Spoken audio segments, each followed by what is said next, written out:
The chapter that I was asked to write for From Heaven He Came and Saw Her, this magnificent volume on the definite atonement, was I Will Not Give My Glory to Another, preaching the fullness of the definite atonement to the glory of God.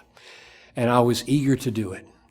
I worked on it for a long time. It's a long chapter, and I was thrilled to do it. The gist of this chapter is for me to give the foundation of the doctrine as I've grasped it, not covering all the things that the other chapters cover, but why do I believe it?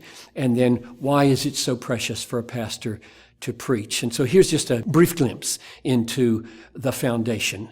You have texts like, I lay down my life for the sheep. The Father has the sheep. He gives them to the Son. The Son lays down his life for the sheep. Or in Ephesians chapter 5, where it says, husbands, love your wife as Christ loved the church and gave himself for her. So this is kind of a dowry. He's purchasing the church for himself in a unique way. Not that he doesn't have a purpose and a care for all the other people, but there's a special way that he's going after and claiming the church for himself when he dies on the cross. But the main argument for me is from the New Covenant.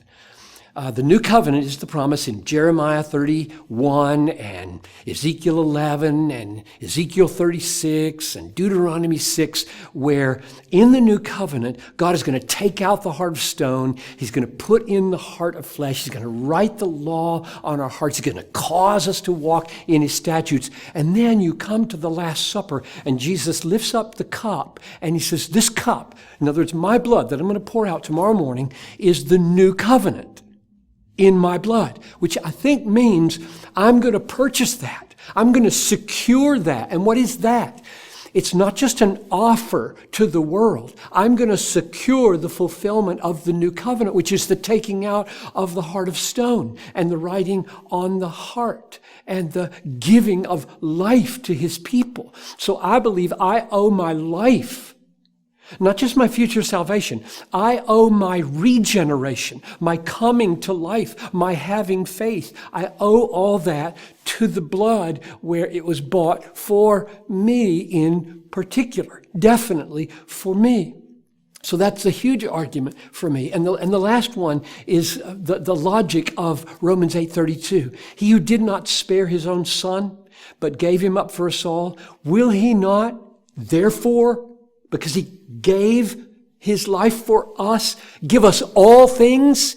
So the logic there is the all things definitely follows for those for whom he died. And so he doesn't give all things to all people. The all things come to those who inherit the all things because they were bought by the blood of Jesus and made part of the family of God. Now you take that and you preach it to your people in order that they might know themselves loved particularly.